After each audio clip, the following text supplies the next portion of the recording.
conceptual question. This one might take a little bit more explaining because I think it's a little counterintuitive. All right, in this situation, we've got a jet plane flying at some altitude. Okay, this dotted line represents the same altitude above Earth's surface. So in each case, what's the potential energy? Yeah, okay. So potential energy A is equal to potential energy B is equal to potential energy C. They all have the same potential energy because they're the same height above the ground. All right, now, in each case, the plane is flying at the same speed. Okay? So when it releases the tank, okay, so do you understand that when it releases the tank will have the same speed as the plane, right? So if they're all traveling the same speed, what do you know about their kinetic energies? They're all the same. All right? So kinetic energy A is equal to kinetic energy B is equal to kinetic energy C. So the question is, in the absence of air resistance, do the tanks have different speeds when they hit the ground? If so, which one's going to have the greatest speed? And this, I feel, is a little counterintuitive. Spencer? Yeah, attitude is fine. Attitude, if they're the same for both B and C, just negatives of each other? It doesn't matter. Actually, it turns out it doesn't matter. So they're all the same. Because the answer is they're all the same. Okay? The speed is going to be the same. Let's take a look at it. We can model that mathematically, and that's difficult to imagine. So that's why I want to look at it mathematically. All right, so no matter what, I think that you're talking about, because if this speed and this speed are the same, then when it goes up like this will have the same speed downward as this one had upward. Right. Okay? So that one, but how is it that they equal this one here when it's flying this direction? Okay? C will go higher when it has a velocity. All right. So C will go higher. All right. So now it's got a higher kinetic or a higher potential energy. So how do we account for that? Right? But do you recognize that its speed will be the same on the way down as it is on the way up? Yeah. Okay.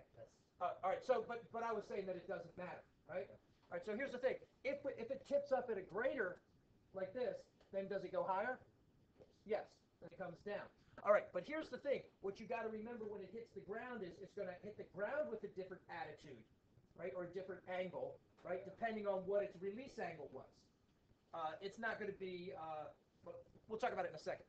All right, so looking at it mathematically, we've got the speed as it hits the ground. We've got some kinetic energy, potential energy at the top, and since they're all the same, okay, PE plus KE up at the top is equal to just kinetic energy at the bottom because potential energy when it hits the ground is equal to 0, right? So we'll call this PE and KE naught. That's PEA, PEB, they're all the same. Okay? Is everybody okay with the fact that the kinetic energies and potential energies are all the same when the tank is released? Depends. No, because that always depends on where we measure it from.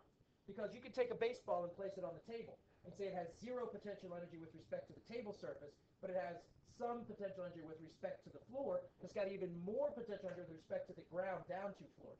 Okay? So one of the things that's hard to grab is that it almost doesn't matter what the potential energy is because basically all we ever deal with is changes in potential energy.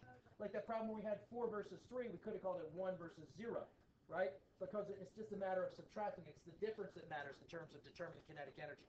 So kinetic energy at the bottom, 1/2 mv squared at the bottom is going to be equal to, bless you, mgh plus 1/2 mv naught squared. All right, so these all go away. All right, so we're going to have a similar thing as we had before, and that is that, sorry, this is squared. For some reason I made it a subscript. All right, so 1/2 mv squared, so we're going to get is equal to the square root of 2 times gh plus 1/2 v naught squared, which is a little bit weird. Let's distribute that too because it looks just too silly. All right, so v is equal to the square root of 2gh plus v naught squared. Okay, this kind of makes sense because when we have, remember when something's sliding down a hill or something like that, that the velocity at the bottom is square root of 2gh if it's frictionless? So it makes sense all we have to do is add the kinetic energy from before. All right, so that's what the velocity is going to be. And notice that as long as it's got the same height and the same initial velocity, it turns out to be the same. But here's where it's a little bit, this is sort of to help explain the weirdness of, It's like the inverse Exactly. Okay? Look, if we've got something that, if it was released from this angle, okay, it's going to hit the ground with both a horizontal, which doesn't change, and a vertical component, which has increased. Okay? So its velocity when it hits the ground is like that. That's when its velocity was, I'll make this a little easier to see. That's when its initial velocity was at. When its initial velocity is this, it's going to hit the ground with that same horizontal velocity, right? And this is going to be smaller, isn't it? Okay? This is going to be smaller. But wait a minute. What was this velocity? Right? This v and this v are the same, aren't they? So this component is actually smaller. This component is smaller than this component was. Does that make sense? Because this is only the horizontal component of a v that's the same. Okay? So since this is smaller, but this is bigger, you go, well, wait, this is bigger. Yes, but this is smaller. So the vector sum always turns out to be the same. Okay? And that's what we have when we have speed, since it is a vector. We don't consider it as a vector. We don't consider vectors in terms of energy.